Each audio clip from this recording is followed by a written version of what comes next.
New Jersey. Such had been this lamentable history. For a month, Franz de Tolec's life was in danger. He recognized nobody, not even his man Rotzko. In the height of his fever, but one name escaped his lips, which were ready to part with their last breath. It was that of Lastilla. The young Count did not die. The skill of the doctors, the incessant care of Rotzko, together with his own youth and constitution, saved Franz de Tolek. His reason emerged uninjured from this terrible struggle. But when memory returned to him, when he recalled the final tragic scene in Orlando, in which the soul of the artist had left her, "Stilla! My Stilla!" he cried, stretching out his hands as if he were applauding. As soon as his master could leave his bed, Rotzko persuaded him to leave this accursed town, and allow himself to be carried home to the castle of Krajowa. But before he left Naples, the young Count wished to go and pray over the grave of the dead, and bid her a last and eternal farewell. Rotzko accompanied him to Campo Santo Nuevo. There Franz threw himself on the cruel ground. He would have torn it up with his fingernails to bury himself by her side. Rotzko at last managed to get him away from the grave, where he had left all his life and all his happiness. A few days afterwards, Franz de Tolek had returned to Krajowa, to his old family estate. There he lived for 4 years in absolute retirement, never leaving the castle. Neither time nor distance could alleviate his grief. He would have forgotten, but it was impossible. The remembrance of Lastilla, vivid as on the first day, was bound up with his life, and the wound would close only with his death. At the time our story begins, the young Count had left the castle for some weeks. What long and pressing arguments Rotzko had had to prevail on his master to abandon the solitude in which he was wasting away. Consolation might be impossible, but an attempt at distraction might at least be made. A plan of a tour was then decided on, which consisted in first visiting the Transylvanian provinces. Later, Rotzko hoped that the young Count would agree to resume the European journey, which had been interrupted by the sad events at Naples. Franz de Tolek had set out for only a short exploration. He and Rotzko had crossed the Wallachian plains up to the imposing mass of the Carpathians. They had been among the Vulcan defiles, and after an ascent of Retizat and an excursion across the valley of the Maros, they had come for a rest to the village of Wurst, to the King Matthias Inn. We know the state of affairs when Franz de Tolek arrived, and how he had been informed of the incomprehensible occurrences of which the castle had been the scene. We also know how he had ascertained that the castle belonged to Baron Rodolphe de Gortz. The effect produced by his name was too apparent for Master Koltz and the other notables not to notice it, and Rotzko would have cheerfully sent to the devil this Master Koltz, who had so inopportunely uttered it, and his stupid stories. Why should some ill chance have brought Franz de Tolek to this very village of Wurst, in the neighborhood of the castle of the Carpathians? The young Count had become silent. This look, wandering from one to the other, only too clearly indicated the deep trouble of his mind, which he was seeking in vain to calm. Master Koltz and his friends understood that some mysterious tie must exist between the Count de Tolek and the Baron de Gortz. But, inquisitive as they were, they maintained a seemly reserve and did not seek to take an advantage. Later on they would see what they could do. A few minutes afterwards everyone had left the King Matthias, much perplexed at this extraordinary chain of adventures, which foreboded no good to the village. And now that the young Count knew to whom the castle of the Carpathians belonged, would he keep his promise? If he went to Carlsberg, would he report the matter to the authorities and demand their intervention? That was what the bureau, the schoolmaster, Dr. Patak, and others were asking. If he did not do so, Master Koltz had resolved to do so. The police had been informed of what had occurred. They would visit the castle. They would see if it were haunted by spirits or inhabited by criminals, for the village could remain no longer under such a state of affairs. This would, it is true, be quite useless in the opinion of most of the inhabitants. To attack the spirits, the swords of the gendarmes would be broken like glass, and their guns would misfire each time. Franz de Tolek, left alone in the large room of the King Matthias, abandoned himself to the recollections which the name of Baron de Gortz had so unhappily evoked. After remaining in an armchair for an hour, as if he were quite exhausted, he rose, left the saloon, and went out to the end of the terrace and looked away in the distance.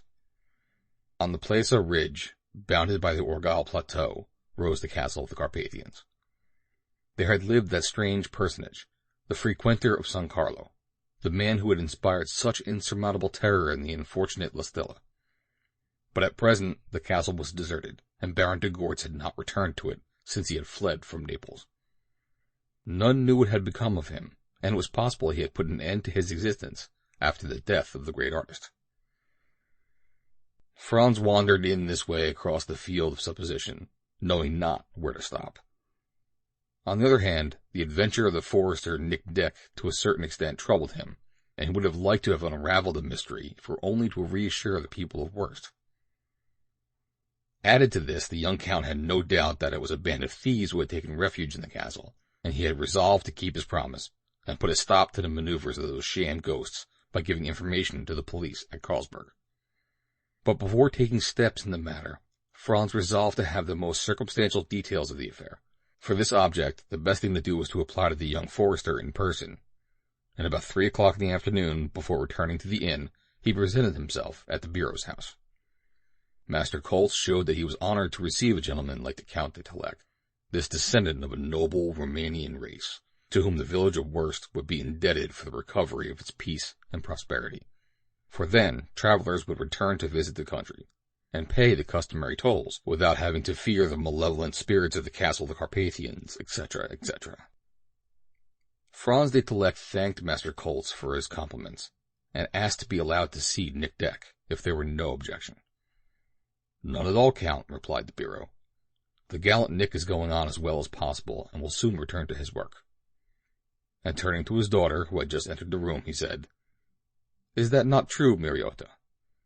"May heaven grant it so, my father," replied Mariota in an agitated voice. Franz was charmed by the girl's graceful greeting, and seeing she was still anxious regarding the state of her betrothed, he hastened to ask her for some explanation of the subject.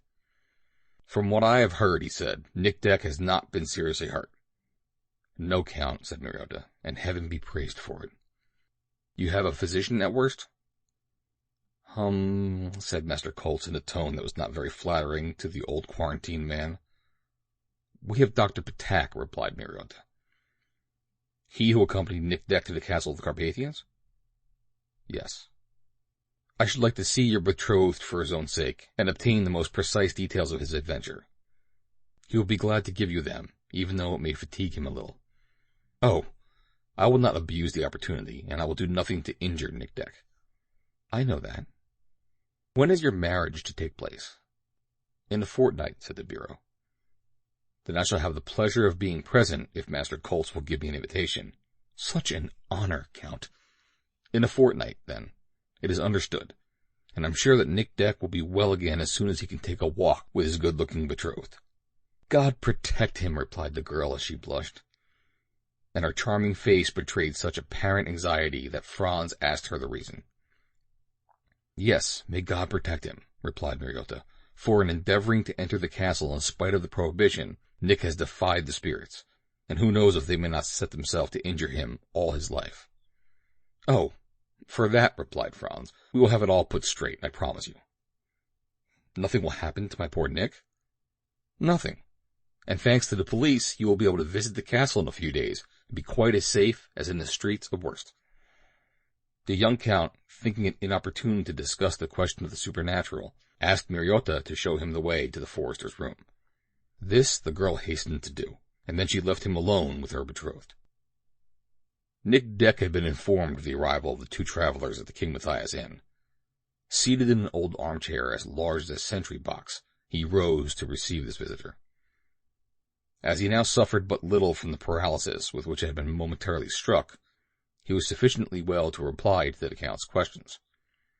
"Nick Deck," said Franz, after a friendly shake of the hand, "I would first ask you if you really believe in the presence of evil spirits at the castle of the Carpathians." "I am compelled to believe it," replied Nick Deck. "And it was they who kept you from getting over the castle wall?" "I have no doubt of it." "And why, if you please?" "Because if they were not spirits, what happened to me would be inexplicable." "Will you have the goodness to tell me, without admitting anything, what really did happen?" "Willingly." Nick Deck told his story item by item. He could only confirm the facts which Franz had heard in his conversation with the guests of the King Matthias. facts on which, as we know, the young Count put a purely natural interpretation. In short, the occurrences of this night of adventure could be easily explained if human beings, criminal or otherwise, occupied the castle, and had the machinery capable of producing these phantasmal effects. As to Dr. Patak's peculiar assertion that he was chained to the ground by some force, it could only be supposed that he had been the sport of some illusion. What was most likely was that his limbs had failed him simply because he was mad with terror, and that Franz declared to the young forester. "What?" said Nic-Deck. "Would it be at the moment he wanted to run that his legs would fail the coward? That is hardly likely, you must admit." "Well," continued Franz, "let us admit that his legs were caught in some trap, probably hidden under the grass at the bottom of the ditch." "When a trap closes," said the forester, "it hurts you cruelly. It tears your flesh, and Dr. Patak's legs have no trace of a wound." "Your observation is correct, Nic-Deck, but if it will be true that the doctor could not get away, it must be that his legs were caught in some snare." "Then I will ask you how this snare would open itself and set the doctor at liberty." Franz was too much puzzled to reply. "But, Count, I leave to you all that concerns Dr. Patak. After all, I can only speak of what I know of myself." "Yes, let us leave the doctor and speak of what happened to you, Nic-Deck. What happened to me was clear enough. There is no doubt I received a terrible shock, and that in a way that is unnatural." "There is no appearance of a wound on your body?" asked Franz. "None, and yet I was struck with terrible violence." "Was it just when you put your hand on the ironwork of the drawbridge?" "Yes, just as I touched it. I seemed as if it were paralyzed. Fortunately, my hand which held the chain did not leave go, and I slipped down to the bottom of the ditch where the doctor found me senseless." Franz shook his head with the air of a man whom these explanations left incredulous. "You see," continued Nic-Deck, "what I have told you is no dream, and if for 8 days I remained full length in the bed without the use of arms or legs, it is not reasonable to say I must have imagined it all." "I do not attempt to do that," said the Count. "It is only too certain you received a brutal shock." "Brutal and diabolic." "No, and in that we differ, Nic-Deck. You believe you were struck by some supernatural being, and I do not believe there are supernatural beings, either good or evil." "Will you then explain what happened to me?" "I cannot do that yet, Nic-Deck, but rest assured all will be explained, in the most simple manner." "May God grant it so!" "Tell me," said Franz, "has this castle belonged all along to the Gortz family?" "Yes, and it belongs to it now, although the last descendant of the family, Baron Rudolph, disappeared, and no one had heard of him since." "When did he disappear?" "About 20 years ago." "20 years?" "Yes. One day Baron Rudolph left the castle, of which the last servant died a few months after his departure, and no one has seen him since." "And since then no one has set foot in the castle?" "No one." "And what is thought about him in the neighborhood?" "It is supposed that Baron Rudolph died abroad a short time after he disappeared." "Then it is supposed wrong, Nic-Deck. The Baron is still alive. At least he was so 5 years ago." "He's alive?" "Yes, in Italy. At Naples." "You have seen him?" "I have seen him." "And during the 5 years?" "I have heard nothing about him." The young forester thought for a moment or so. An idea had occurred to him, an idea he hesitated to formulate. At length he made up his mind, and, raising his head and knitting his brow, he said, "It is not supposable that Baron de Gortz returned to the country with the intention of shutting himself up in the castle." "No, it is not supposable, Nic-Deck." "What object would he have in hiding himself, in never letting anyone come near him?" "None," replied Franz de Talec. And yet this was the thought which had begun to take shape in the mind of the young Count. Was it not possible that this personage, whose existence had always been so enigmatic, had taken refuge in the castle after he left Naples? There, thanks to superstitious belief skillfully acted upon, would it not be easy for him to live in isolation, to defend himself against every unwelcome search, it being understood that he knew the state of mind that prevailed in the surrounding country? But yet Franz thought it useless to launch the Worstians on this hypothesis. It would have been necessary to have put them in possession of facts which were too personal to him. Besides, he would have convinced nobody, and that he saw clearly enough when Nic-Deck added, "If it is Baron Rudolph who is in the castle, We shall have to believe that Baron Rodolph is the Chort, for only the Chort could have treated me in this way. Desirous of not returning over the same ground, Franz changed the course of the conversation. After employing every means to reassure the young forester as to the consequence of his attempt, he made his promise not to renew it. That was not his affair, it was the business of the authorities, and the Carlsberg police would know how to discover the mystery of the castle of the Carpathians.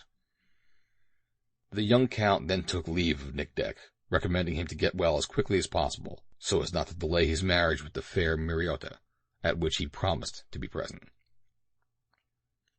Absorbed in his reflections, Franz returned to the King Matthias, and did not go out again that day.